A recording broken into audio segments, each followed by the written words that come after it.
Hello friends, you're with a Lonesome Gamer, and this is my last mission, the 9th and last mission of my long campaign, Rolling Thunder. And I was doing really good in this campaign. I've already achieved these the maximum evaluation, the grade, but still I have the chance to be somewhat better, so I'm gonna try to fly my last successful mission here. And I'm allowed to draw 4 target cards.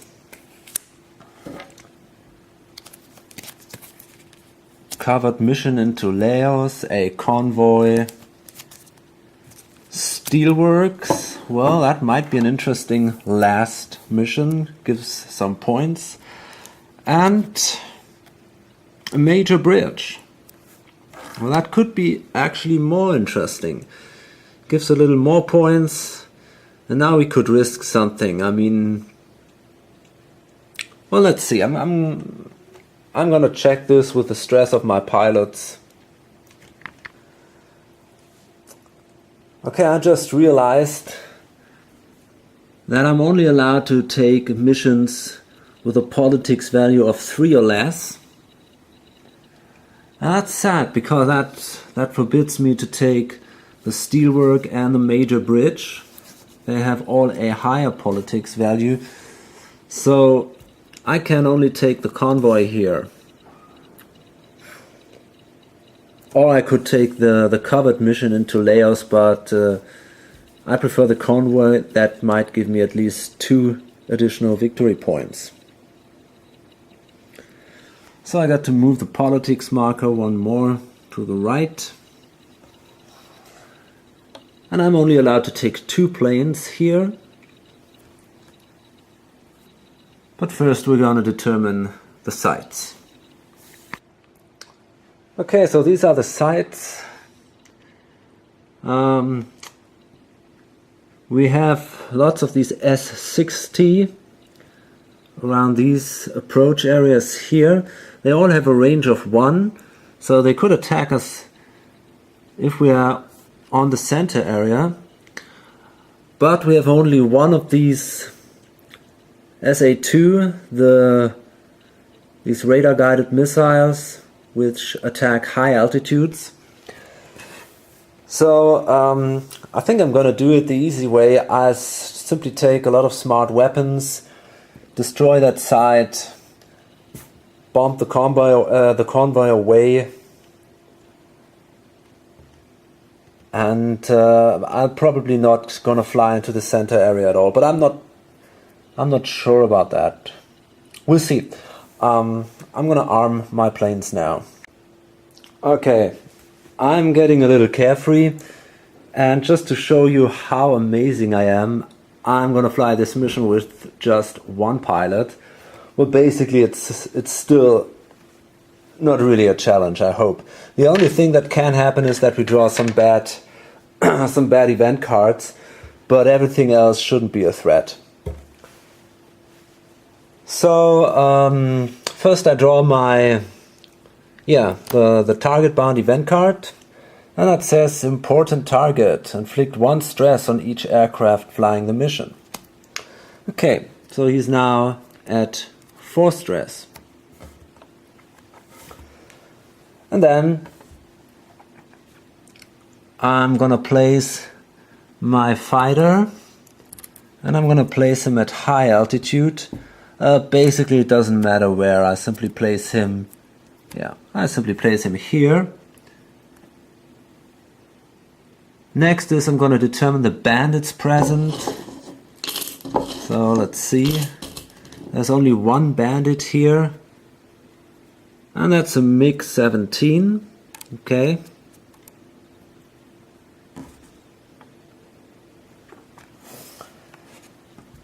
And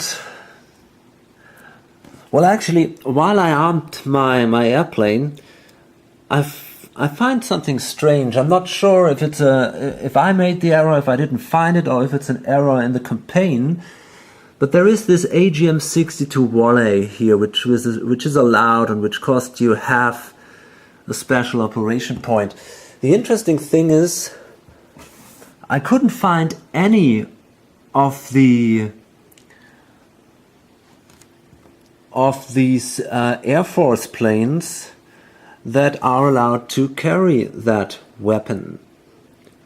So I don't know, that might be an error, but maybe I didn't find it, but I don't think so. Anyway, so yeah, that's the Bandit, and then I can destroy one site, and I'm going to destroy this radar site here. That's the only site that can attack planes in high altitude.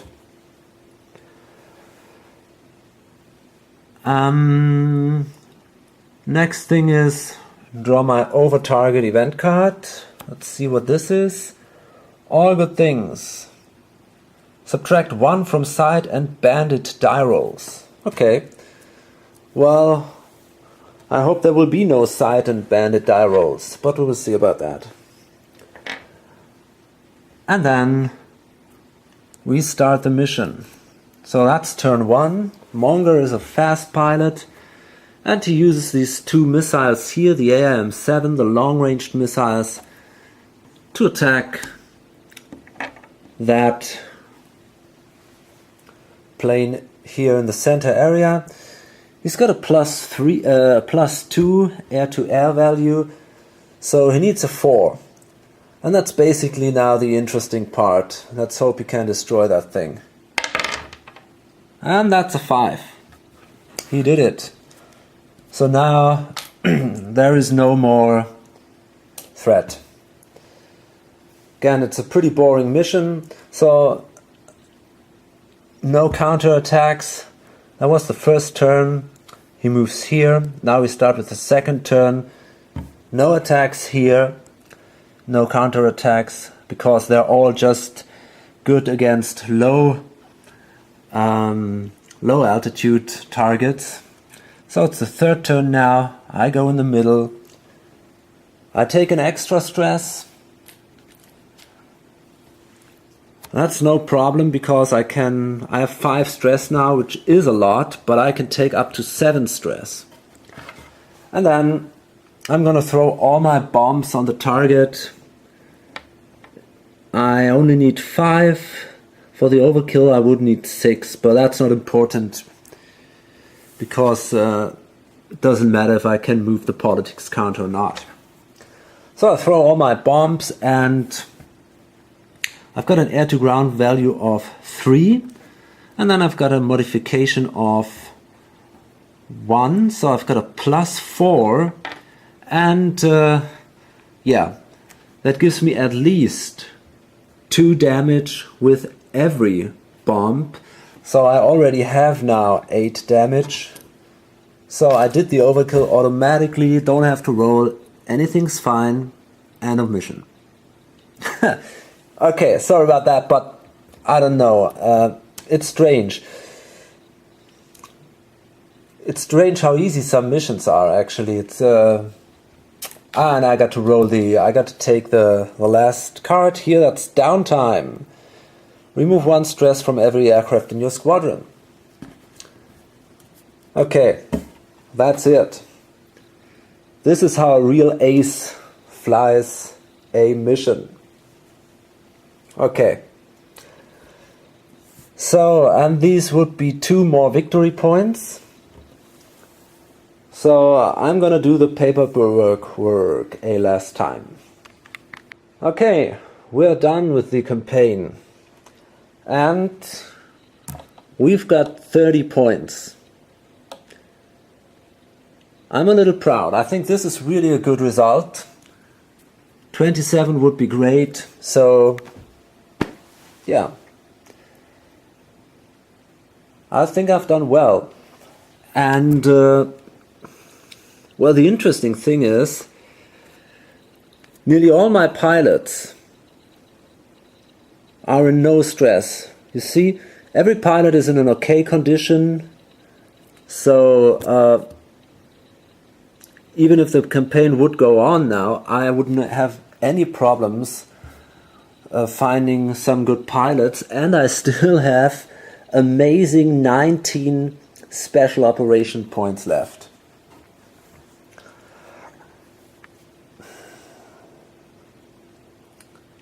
That brings me to the question now, is this too easy? I'm not sure anymore. To be honest, until now, the games I've played before, these were, I don't know, maybe 5 campaigns or so. I wasn't that successful. I think I was once good, and the ones before adequate or something like that. But this time, I don't know. It was really strange. And actually, I think, okay, you can say I was lucky here and there. Of course, that was the case. There is no doubt about that. But in the end, even if I was lucky, even when I was lucky, I still had enough ammunition with me to accomplish the mission, even if I didn't have this luck. And I think there was just one time that one of my planes was in real danger to be destroyed. That there was just one time when I had to do an evasive maneuver. I think that was in the first mission.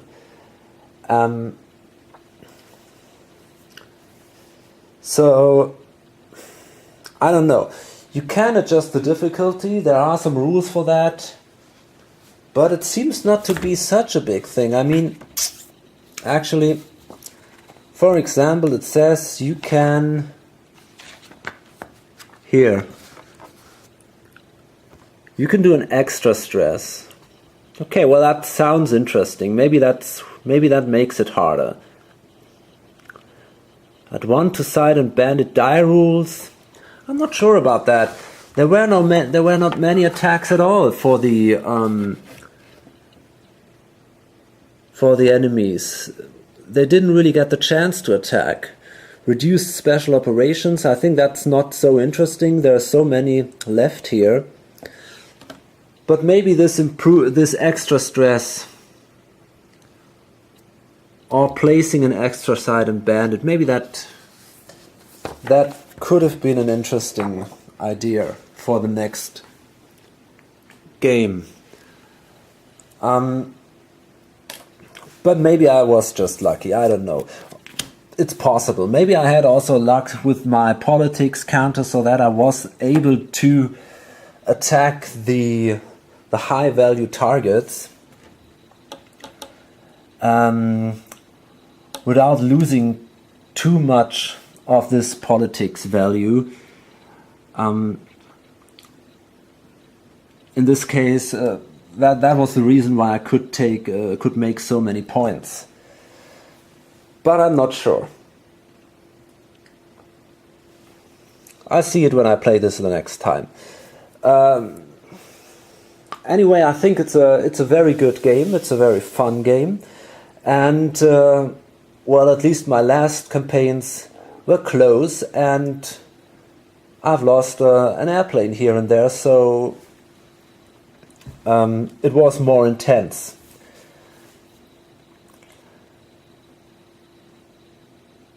The most important thing here, that's actually something I couldn't really show, is the planning.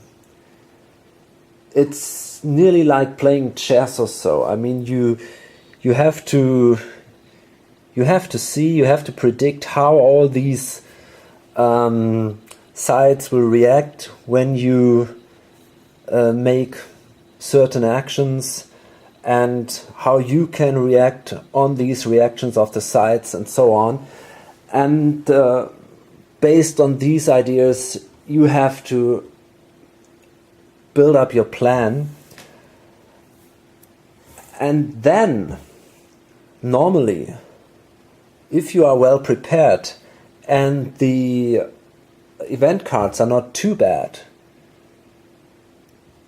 you should have a good chance that the sides don't even get a chance to fire at you.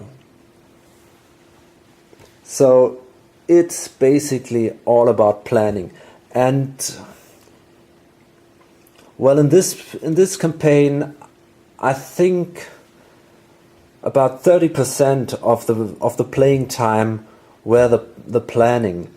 But in earlier campaigns, it was more 50%, and in the first campaigns, it took me really long to plan these things, because I didn't know how the weapons work and all the possibilities you have. So at the beginning, it's a tough job to do to develop these plans. But after a while, when you get to know these things, it becomes much easier. Maybe a few words to the replayability of this game. I think for the next 2 or 3 months, I won't play this game. If you play a campaign like that, you play about a week or so, and basically every mission is very similar to the mission before. I mean, there's not such a big difference. And there is a little bit of a story